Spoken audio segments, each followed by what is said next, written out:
Salve, salve nação, saudações, sejam bem-vindos a mais um vídeo top do canal. Preparei aqui para vocês um trechinho do Linha de Passe falando de Flamengo e Sporting Cristal. Jogo desta terça-feira na ESPN Brasil, a partir das 21h15. Eles entram no ar com as escalações e últimas notícias do Mengão. Mas a partir das 21h30, a bola rola no Maracanã. E aí, tá ansioso? Você quer saber como que o Mengão vai se comportar diante do Sporting Cristal? Eu estou, sinceramente estou, e quero saber sim, qual será a escalação de Paulo Souza. Será que ele vem com novidades, surpresas, Gabigol de armador de novo? Será? Será que Pedro vai jogar? Cara, é o seguinte, separei aqui pra vocês um trechinho do Linha de Passe e vamos ver agora o que eles falaram de Flamengo. Simbora, quero pedir o seu like, a sua inscrição aqui no nosso canal. Seja bem-vindo, inscreva-se no canal. Faça seus comentários e compartilhe o nosso vídeo aí pro seu amigo, pro seu parente, pro seu vizinho, vai ajudar bastante a gente, tá bom? Vamos lá então, cara, ó, é o seguinte, não posso esquecer jamais disso. Créditos, direitos autorais, são deles, Grupo Disney, canal ESPN Brasil, link aqui na descrição como créditos. Simbora pro vídeo então, vamos lá. Da ESPN amanhã, a partir das 9h15 da noite, o grupo definido já com o Flamengo primeiro colocado, o Tajeres o segundo colocado, mas tem a disputa pelos pontos que podem ser importantes para que o Flamengo defina a maioria dos seus encontros no mata-mata em casa, no Maracanã. Então sempre é bom somar mais pontos mesmo já com a primeira posição garantida. O Mauro chamava atenção para essa mudança que parece ter sido legal, no primeiro momento, até para o próprio jogador, né? Porque ele curtiu, foi lá na rede social, o Gabigol. É armador que fala, é armadores que vocês querem. Aí tem a foto dele e o Arrascaeta juntos ali perto da bandeira de escanteio. Lembrando que são 5 jogos no Brasileirão sem fazer gols, que ele fez no Altos, enfim, fez Libertadores. Mas, enfim, e ele foi um armador, né? Sim. Porque, inclusive, a participação dele no lance do gol é de um muito legítimo armador. Aí a pergunta para vocês é, dá para pensar nisso sempre? Pode virar uma regra, só eventualmente, dependendo do tamanho do desafio? Primeiro que, acho que assim, o Flamengo tem ótimos armadores, né? Tem um especial, mas tem ótimos armadores. Então, talvez não haja tanta necessidade disso. Mas eu acho que é uma alternativa, sim, importante, uma alternativa possível. Eu gosto sempre de lembrar. Isso não aconteceu só contra o Goiás. No jogo contra o Tajeres, quando o Pedro entra, o Pedro faz um gol por uma jogada iniciada por uma bola do Gabigol, por um lançamento, um passe do Gabigol. Sim. Então, assim, o Gabigol, a gente sabe que ele não é apenas um centroavante, que ele tem qualidade para ser mais do que isso. Eu acho que pode ser uma alternativa para a temporada, para muitos jogos, até isso vai acabar dando mais possibilidade para o Pedro, você ganha uma opção a mais para rodar o elenco de certa maneira, mas não acho que vai ser a regra, porque o Flamengo tem ótimos armadores, além do Gabigol. Isso me lembra um pouco a discussão que se tinha na seleção brasileira, quando o Tite convocava e usava o Gabriel, um pouco mais aberto pela direita. E aí o Tite era muito criticado, porque onde já se viu tirar o Gabriel da área, porque é na área que ele rende. Quando todo mundo sabe que o Gabriel é um jogador de plena movimentação, né? E eu me lembro que o jogo do Brasil em Santiago contra o Chile, pela direita, o Gabriel dá uma assistência ou participa da construção de um gol com passe para o Danilo e o Everton Ribeiro faz o gol. Ano passado e nos anos anteriores, cansamos de ver o Gabriel pela direita servindo o Bruno Henrique, né? Assistente, garçom para o Bruno Henrique atuar como centroavante. Então, é muito claro que o Gabriel é capaz de fazer várias funções além da função de centroavante, que ele consegue passear bem pela direita. Só que quando as coisas dão certo, aí o olhar é, o Gabriel pode ser armador. Quando as pessoas esperam que ele seja só o centroavante, como o Tite usou, aí é o técnico que quer inventar algo que o Gabriel não é capaz de fazer. Aí a discussão fica nesse sentido. Mas é evidente que ele pode contribuir mais do que só como 9, e os últimos jogos têm mostrado isso com alguma fluência. Isso não é como recompor ali na marcação, né? Você ficar só com um responsável ali atrás. Porque aí, tudo bem, o Arrascaeta, você me ajuda um pouco aqui, o Bruno volta um pouco, Everton Ribeiro, etc. Mas é diferente de você colocar o João Gomes com o Arão ali. É muito diferente, você tem que abrir mão de um deles. Sim. Então, acho que vai depender do tipo de jogo, sim, muito. Porque é muito difícil botar só um ali como ele fez dessa vez. Acho pouco provável que seja pouco provável definitivo. e é isso que tem dificuldade colocar os dois lá na frente. A não ser que o Bruno Henrique está machucado, ok, então vamos jogar de Pedro. Hoje o Everton Ribeiro não pode, ok, mas contando com o Bruno Henrique bem, Arrascaeta bem e Everton Ribeiro, aí é o Gabigol, são os 4 ali. Então você tem que tirar alguém do time. Vai tirar da onde? Tirou agora do meio ali. Jogadores que dão muita proteção. Acho que isso não vai ser comum, não. E aí vamos ter sempre essa história. Dá para jogar os dois juntos? Dá, mas não é toda hora. Essa formação não é para todos os adversários, é para alguns adversários. Exato. Essa é uma formação que a gente vai ver no segundo tempo em vários jogos, quando a coisa estiver feia. Então esse jogo serve para isso, para ter uma formação que é a entrada do Pedro redefinindo o Gabigol no jogo, com o Bruno Henrique, a Arrascaeta e o Everton. Mexe também um pouco na atenção, né, e no posicionamento dos laterais, porque Arão se manda os dois. Fica só o Arão com a Arrascaeta lá, Everton, Gabigol. Então a gente está falando de um Goiás que ficou no fundo e tá bom, esse jogo dá. Para alguns outros adversários mais frágeis também. E no segundo tempo, quando tiver que arriscar e precisar... E mais uma possibilidade, talvez, que eu estou plenamente de acordo. É para jogo específico, é para momentos específicos.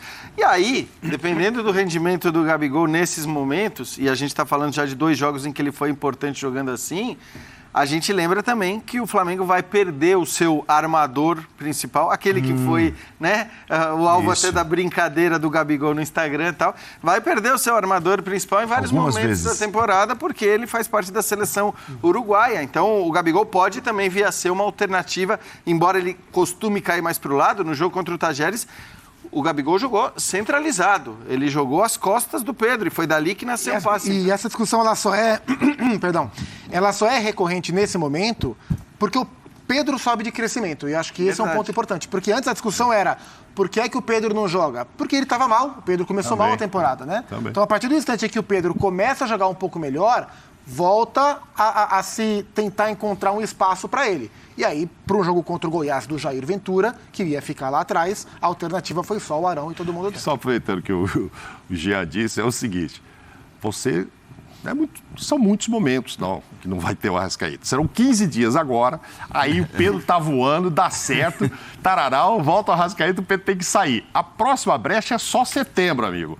Vai falar, Pedro, agora assim, final de julho, agosto, aquece, lá Pedro. pro mês de setembro. Não vai dar pra fazer isso. Mas aí junta os segundos tempos que o Galçado citou, mais os jogos... Aí não é toda hora que o Bruno Henrique pode jogar, o Everton Ribeiro... Só para encerrar, eu vejo o Gabigol, não vejo assim, nem como atacante, como classificá-lo. O que eu vejo o Pedro entrou no time. Funciona mais Bruno Henrique e Pedro do que Gabigol e Pedro. O Gabigol não é um jogador de você definir o espaço e falar, não saia daqui. O Gabigol, no começo do jogo, quando eu olho, o Gabigol vem baixar entre volantes e zagueiros. Vamos prestar atenção. Baixa outra vez. Deu a impressão ali no começo que ele está ainda... Qual é a minha aqui? O que eu vi no jogo, assim, a minha interpretação com o Pedro bem definido, com o Bruno Henrique, que é esse jogador que dá o tapa na bola, que tem velocidade e que chega na área também. Pô, Pedro e Bruno, você tem estatura, você tem imposição física. 2 armadores, Everton e Arrascaeta. Gabigol, liberdade. Para encontrar os seus espaços e preencher. Então aí o Gabigol vai tateando, vai encontrando e vai redefinindo o jogo dele. Mas não é lá na frente, paradão. Pode funcionar em alguns momentos. Não é para... Esse é o novo Flamengo? Não acredito nisso. Eu acho que é mais um esclarecimento. Por sorte, nós tínhamos aqui no sábado à noite o Pedro Ivo, na edição do Linha de Passe, que foi logo depois do jogo. E o Pedro conseguiu uma apuração minuciosa, né, do que eles chamaram de falha de comunicação, o ruído e tudo mais. Então, o Pedro trouxe frame a frame tudo o que rolou, né, até chegarem a esse termo utilizado, né? Foi ali uma falha de comunicação, segue a vida, esquece isso e bola para frente.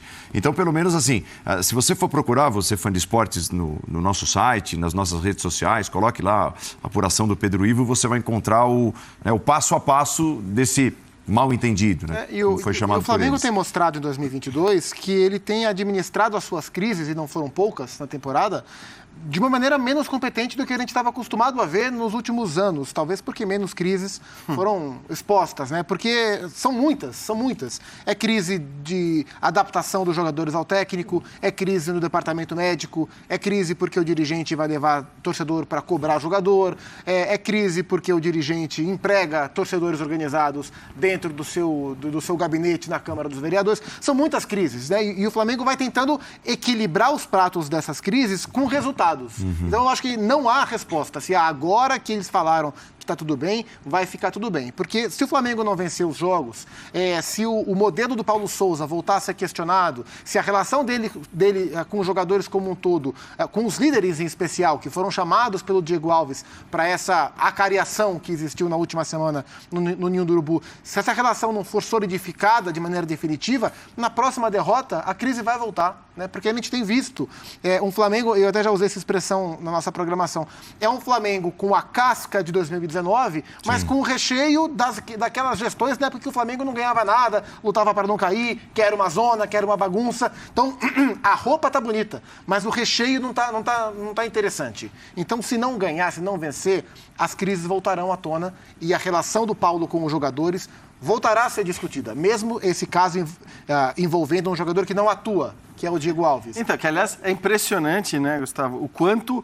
o Flamengo estendeu e aumentou esse episódio, inclusive marcando uma coletiva para o sábado depois do jogo, porque é o que você disse, eu pensei exatamente isso quando eu vi a entrevista, eu falei, cara, se era para dizer que foi um mal-entendido, bastava você dizer que foi um mal-entendido numa nota, colocar uma foto do Paulo Souza e do Diego Alves abraçados, dizendo que os dois já se entenderam, que está tudo certo, né? que ele faz parte do elenco e pode jogar e tudo mais, ou que não pode jogar, vai acabar o tratamento, enfim, qualquer que fosse a situação clínica, mas dizendo, ponto, foi um mal-entendido, ponto. Porque, no fim, foi isso que foi dito. Como você não explicou, como você não deu detalhes, e tudo bem, estou entendendo o que o Calçade está falando, né? De repente, você não pode dar os detalhes, você não pode explicar passo a passo como fez o Pedro Ivo, que tem uma outra função, que não é um funcionário do Flamengo. Exatamente. Mas se você não pode dar os detalhes, diga que foi um mal-entendido, encerra a história 2 dias antes, põe uma foto dos dois, depois da vitória contra o Goiás, você fala sobre a vitória contra o Goiás e encerra a crise, né? Encerra o episódio. Estou de acordo contigo. Claro que crise ou não crise, voltar ou não voltar, talvez, se não tivesse a entrevista para falar do episódio com o Diego Alves, o tema maior fosse o tempo todo o que a torcida cantou depois do jogo, né? As vaias ao Landim, os xingamentos ao Landim, os gritos de mister e tudo mais. Pode ser que fosse assim. Então, claro que vai depender do que o Flamengo vai produzir ou não, para que você encerre as crises ou as turbulências e tudo mais. Mas me impressiona como o Flamengo estende alguns episódios menos significativos, como aumenta alguns episódios menos relevantes. Cara, nossa, cara, eu vou até tirar. Eu não aguento mais esse assunto, cara, sinceramente. Quero saber de bola, quero saber de futebol. Chega de crise, chega de papo chato, chega de falar de Paulo Souza, chega de falar de Diego Alves. Cara, eu quero saber, sabe do quê? Flamengo vencendo, é isso que eu quero saber. Então vamos lá, cara, é o seguinte, ó, o Gabigol, cara, ele pode estar no jejum, numa fase ruim, a bola não tá entrando, mas ele é muito importante pro time, coletivamente, ele participa demais do jogo, cara. Ele tem uma mobilidade, uma intensidade muito grande, né? É muito importante. De repente, os caras até cogitaram, né? De repente ele pode fazer a função do Arrascaeta. Tá, pode fazer a função. É que o Arrascaeta é diferenciado, né, cara? O Arrascaeta, é difícil ter um substituto à altura pro Arrascaeta, mas dá sim pro Gabigol, diante do Sport Cristal, diante de um outro time mais fraco, dá sim, por que não? Porque terá as convocações de seleções e o Arrascaeta está convocado para a seleção do Uruguai. Então, o Flamengo terá desfalque sim. O que eu estou tentando dizer, galera? O que eles falaram aí no vídeo. O Gabigol pode sim jogar de armador no Flamengo, de vez em quando. Não sempre, né, cara? Porque a gente sabe que ele é atacante. A gente sabe que o Gabigol, ele gosta de fazer gol, né? Não só de ficar ali dando assistência. Apesar que ele brincou com um post junto com o Arrascaeta, os armadores do Mengão e tal. Bem legal o post do Gabigol. Cara, mas é o seguinte, o Pedro vem fazendo gols, o Pedro voltou, cara, o Pedro está voltando, né? Ele teve também uma seca, um jejum, ele ficou vários jogos sem fazer gols, mas agora tem feito gols, cara. O Pedro tem sido recuperado, ele está mais confiante, está feliz, isso que é importante. Agora, diante do Sporting Cristal, será que Paulo Souza vai poupar algum jogador? Eu acho que sim, pensando no desgaste físico, porque nenhum jogador aguenta jogar por muito tempo, quarta, domingo, terça, sábado. Não aguenta, cara. O cara estoura 2 jogos por semana. Se você joga 3 jogos seguidos, você estoura. É um ou outro que não sente, né? Tipo, o Gabigol joga sempre e não sente, mas a gente sabe que ele perde explosão, a gente sabe que ele mentalmente está cansado, talvez isso seja um ponto que esteja atrapalhando ele na hora de uma decisão, na hora de uma finalização. Então, mentalmente também cansa, né? É bom os caras ser um descanso. Cara, se o Paulo Souza poupar 6 jogadores amanhã e entrar com time misto, não vou estranhar nada, pensando no Campeonato Brasileiro. Porque o Flamengo já está classificado na Libertadores e pensando no próprio Sporting Cristal, que é um adversário mais fraco, ele pode vencer com um time misto, um time reserva. Então, acho que ele vai poupar vários jogadores aí pensando no fim de semana no jogo contra o Fluminense, que vai ser pedreira, hein, cara? Nossa, os caras vão entrar com sangue no olho, hein? Tô falando do Flamengo, hein, rapaz? É isso aí. O Flamengo precisa dar uma resposta rápida no Campeonato Brasileiro. Não pode vacilar, não pode mais perder pontos, cara. Tem que ir lá e vencer o jogo. É isso aí. Valeu, galera. Muito obrigado a todos vocês. Ó, deixa aquele likezão aí para ajudar o nosso vídeo. Se inscreva aqui no canal. Seja bem-vindo. Valeu. Saudações. Fui.